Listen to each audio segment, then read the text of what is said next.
여러분 안녕하십니까? 화요일 뉴스투데이 경남 시작합니다. 먼저 오늘의 주요 뉴스입니다. 소방차 등 긴급 차량을 위한 우선 신호 시스템이 경남에 도입되고 있습니다. 우선 신호 시스템 시연 현장을 다녀왔습니다. 도쿄 패럴림픽에서 우리나라 첫 금메달이 나왔습니다. 주인공인 경남 장애인 체육회 주영대 선수의 메달 획득 비결을 알아봤습니다. 코로나19 방역 최전선에서 장시간 노동에 시달리고 있는 보건소 종사자들의 노동 실태를 보도합니다. 사회적 거리두기 3단계인 경남에 66명의 코로나19 신규 확진자가 나왔습니다. 외국인 중심의 소규모 집단 감염이 계속되고 있습니다. 소방차와 구급차가 7분의 골든타임을 지키기 위해선 신호와 차량 정체 등 수많은 난관에 부딪힐 수밖에 없고 사고 위험도 적지 않습니다.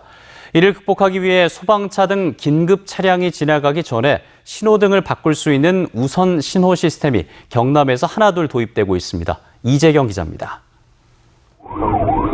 신고를 받은 구급차가 긴급하게 현장으로 출동합니다. 1분 1초가 긴박한 상황. 정지 신호를 무시하고 교차로를 지나가던 순간 왼쪽 편에서 달려오던 차량과 부딪힙니다. 소방차와 구급차 같은 긴급 차량은 긴박한 상황이 많은 만큼 항상 사고 위험에 노출돼 있습니다. 최근 5년 동안 전국에서 발생한 소방차 교통사고는 758건으로 해마다 평균 150건이 넘는 사고가 났습니다. 사람을 빨리 구하기 위해서 출동을 빨리 하는 건데 사고를 한번 경험하고 나니까 긴급 출동 중에도 신속하게 이송하지 못하고 좀 더 위축되기 때문에 사고 위험을 줄이고 이른바 골든타임을 확보하기 위해 긴급 차량 우선 신호 시스템이 전국 곳곳에 도입되고 있습니다.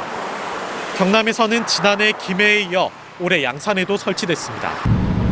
소방차가 교차로에 들어서기 전 소방대원이 신호등을 제어할 수 있는 차량 내부 스위치를 올리자 잠시 뒤 교차로 신호등 경보음이 울리며 신호가 빨간색에서 녹색으로 바뀝니다.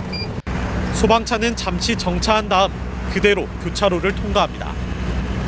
지난해 교차로 우선 신호 시스템을 앞서 도입한 김해는 2.4km 구간에서의 출동 시간이 46%나 단축되는 효과가 나타났습니다.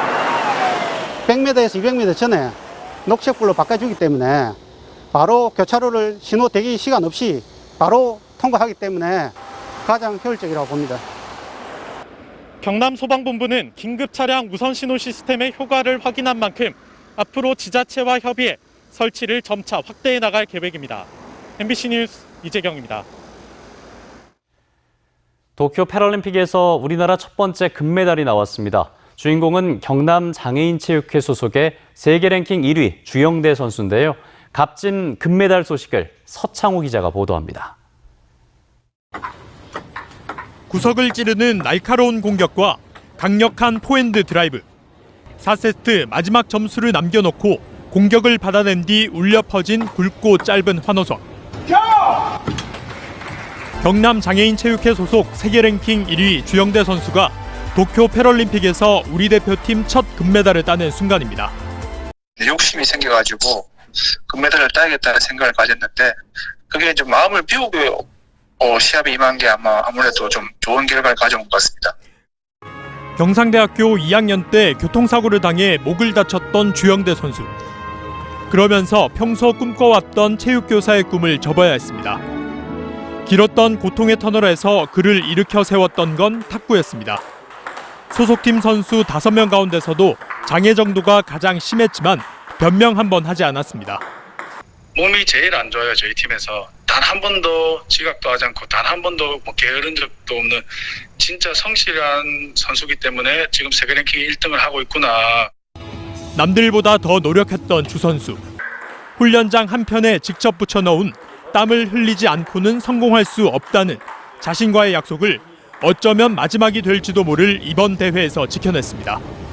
교통사고라든지 아니면 추락사고라든지 이렇게 후천적 장애를 입은 사람들이 굉장히 많습니다. 희망을 잃지 말고 꾸준한 운동을 해가지고 우리도 할 수 있다는.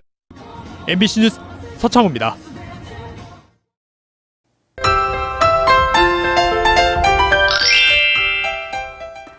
이번 주 내내 비 소식이 잦습니다. 가방에 항상 작은 우산을 챙겨 다니시면 좋을 것 같은데요. 오늘 서해상에서 다가오는 기압골의 영향으로 낮부터 비가 시작되겠습니다. 이 비는 내일까지 이어지겠지만 오늘 밤부터 소강 상태를 보이는 곳도 많겠습니다. 내일까지 예상되는 강수량은 10에서 60mm가량이 될 것으로 보입니다. 일부 지역에는 여전히 폭염특보가 발효 중인 가운데 낮 동안 더위가 이어지겠습니다. 어제보단 낮 기온이 1에서 3도가량 낮지만 체감 온도가 크게 올라 덥겠는데요. 오늘 창원의 한낮 기온 29도, 양산은 30도 안팎을 보이면서 평년 기온과 비슷하겠습니다. 오늘 대체로 흐린 가운데 낮부터 비가 내리겠습니다. 전국적으로 식중독 지수가 위험 단계를 나타내면서 식중독 예방에 신경 써주시길 바랍니다. 자세한 지역별 날씨 살펴봅니다. 현재 기온 보시면 창원이 23도, 함안은 22도 안팎을 보이고요. 한낮 기온은 함안 29도, 밀양은 30도까지 오르겠습니다. 거창의 낮 기온 28도, 사천은 30도를 보이면서 평년과 비슷하겠습니다. 바다의 물결은 최고 1.5m까지 비교적 잔잔하게 일겠습니다. 내일 비가 그친 뒤 금요일까지 비가 오다 그치다를 반복할 것으로 보입니다. 날씨 정보였습니다. 코로나19 사태가 장기화되면서 보건의료 노조가 더는 못 버티겠다, 부족한 인력을 확충해달라며 파업에 들어갔는데요. 그런데 이들만큼이나 중노동에 시달리는 사람들이 있습니다. 이 방역의 최전선에서 밤낮 없이 또 휴일도 없이 일하고 있는 보건소 종사자들인데요. 이들의 노동 실태를 이준석 기자가 취재했습니다. 코로나 검사를 받는 사람들의 발길이 이어집니다. 끝없는 검체 채취로 담당 공무원은 잠시 앉을 틈도 없습니다. 진주 지역의 지금까지 검사 건수는 40만 건을 넘어섰습니다. 혹시 하루에 몇 번이나 하세요? 한 1000명 정도 하는 것 같은데 요즘에? 방역의 시작은 상담과 안내. 하지만 전화나 현장에서나 민원인에게 욕을 듣는 건 이제 일상입니다. 그분은 한 명한테 하는 거지만 저희는 격리자 몇천 명들한테 듣는 거기 때문에 그런 거에서 멘탈이 회복이 안 될 때가 많아요. 검사부터 확진자 이송까지 갖가지 업무를 맡다 보니 보건소 직원들은 유례없는 장시간 노동에 시달리고 있습니다. 진주시 보건소 보건행정과 직원들의 지난달 초과 근무 시간은 평균 96시간, 정규 근무 20일에다 휴일 야간 초과 근무만 12일을 더 한 겁니다. 모 직원 같은 경우는 한 달 216시간 초과 근무를 한다는 것은 좀 문제가 있지 않나.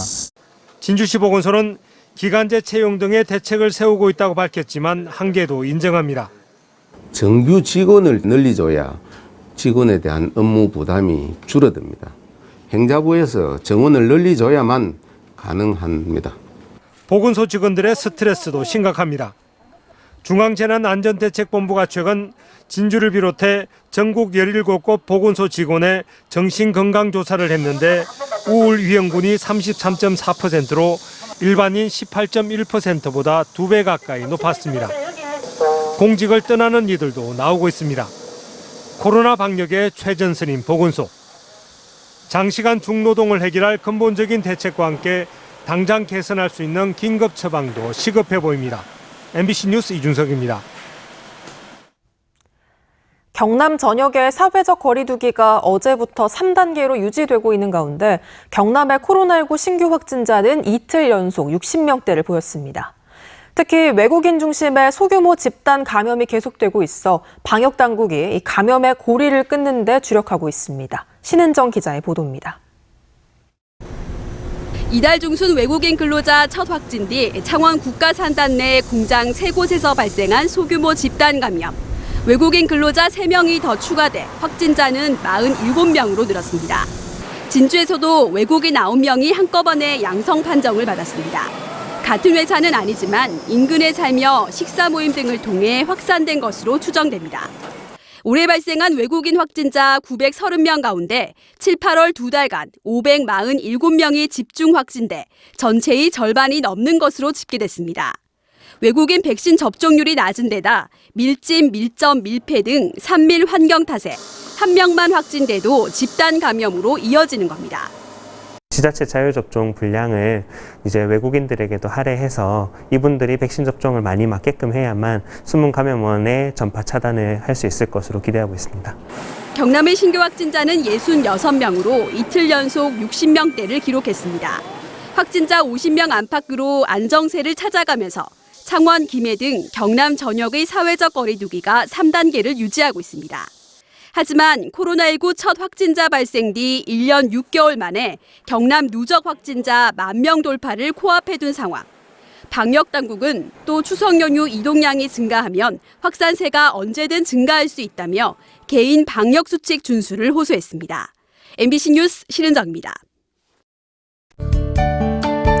투데이 경남입니다. 리조트 조성 사업 업무 협약 체결식이 오늘 오전 11시 합천군청 소베이실에서 열립니다. 봉사단체 행복한 한 끼 나눔 봉사는 오늘 오전 11시 함양 죽곡마을에서 진행됩니다. 통영시 동물보호센터 설치 사업 준공식은 오늘 오전 11시 통영시 광도면 동물보호센터에서 개최됩니다. 지역사회 통합돌봄 활성화 업무 협약식이 오늘 오후 2시 고성 종합사회복지관에서 열립니다. 3D 산단 디지털 플랫폼 구축 협약식은 오늘 오후 4시 30분 스마트 혁신지원센터에서 예정돼 있습니다. 경남의 전현직 지방의원 89명은 어제 경상남도 서부청사 앞에서 기자회견을 열고 이재명 대통령 예비 후보를 지지한다고 선언했습니다. 이들은 지방자치를 현장에서 체득하고 나라를 책임질 만한 역량을 갖춘 이재명 예비 후보를 지지하며 이번 선언엔 과반이 넘는 도내 민주당 소속의 지방의원이 참여했다고 밝혔습니다. 하동군이 역대 최대 규모인 9,540억 원의 추경 예산안을 편성해 군의회에 제출했습니다. 이번 추경은 침수 피해 방지를 위한 퇴적토 준설과 대송산업단지 공영사업 추진, 하동 야생차 유통센터 건립, 금오산 집 와이어 증설 등에 쓰입니다. 진주시가 코로나19로 침체된 지역 경제를 활성화하기 위해 내일 150억 원 규모의 진주사랑 상품권을 추가로 발행합니다. 이번에 발행하는 진주사랑 상품권은 모바일 130억 원과 종이 상품권 20억 원으로 10% 할인율이 적용되며 1인당 월 30만 원까지 구매할 수 있습니다. 올해부터 2040년까지 미래 20년 경남의 발전 방향을 담은 제4차 경상남도 종합계획이 확정 공고됐습니다. 제4차 경상남도 종합계획은 광역지자체 단위의 최상위 법정계획으로 지속가능한 지역국가 더 좋은 경남이란 미래 비전 아래 미래지향 혁신사회와 공동체 기반 포용사회 등 4대 목표와 지속가능한 탄소 중립 사회로의 전환, 산업구조 개편 등의 핵심 전략이 담겼습니다. 코로나19로 배달 수요가 급증하면서 소상공인들의 배달 수수료 부담을 덜기 위한 경남형 민관협력 배달 앱이 다음 달부터 시행됩니다.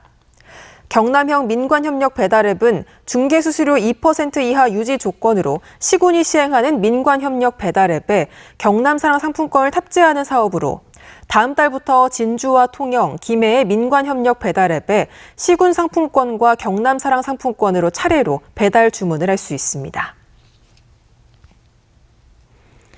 김해시가 내일부터 오는 9월 7일까지 청년 실직자를 대상으로 취업 장려금 신청을 받습니다. 대상자는 정부의 제4차 재난지원금 지원 대상에서 제외된 김해시에 주소를 둔 만 18세에서 39세 이하 청년 가운데 직전 근로한 사업장에서 4주 이상 근무하고 올해 1월 1일 이후 실직한 청년으로 선정자에게는 1인당 50만 원씩을 지원합니다. 허성무 창원시장은 어제 시청 시민홀에서 창원형 시내버스 준공영제 시행을 앞두고 언론 간담회를 열었습니다. 허성무 시장은 불친절한 시내버스의 원인이었던 공동배차제를 개별 노선제로 전환하고 버스업체 도덕적 해이를 차단하기 위한 창원형 시내버스 준공영제 시스템을 만들어서 도입했다고 밝혔습니다. 또 준공영제를 시작으로 3년 뒤 창원의 대중교통은 노선 전면 개편과 슈퍼 BRT 개통으로 대혁신을 맞게 될 것이라고 강조했습니다. 국토교통부가 최근 창원시 의창구 북면 감계지구와 무동지구를 투기과열지구 해제 대상에서 제외시킨 데 대해 해당 지역 주민들이 반발하고 있습니다.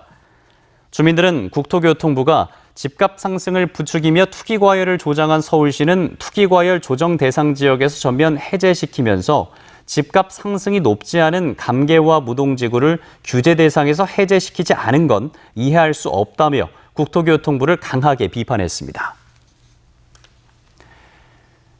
임대아파트 전국회의 부영연대는 최근 가석방된 부영 이중근 회장을 두고 초특혜 묻지마 황제 가석방을 결정해 풀어준 정부에 이를 취소할 것을 다시 한번 촉구한다고 밝혔습니다.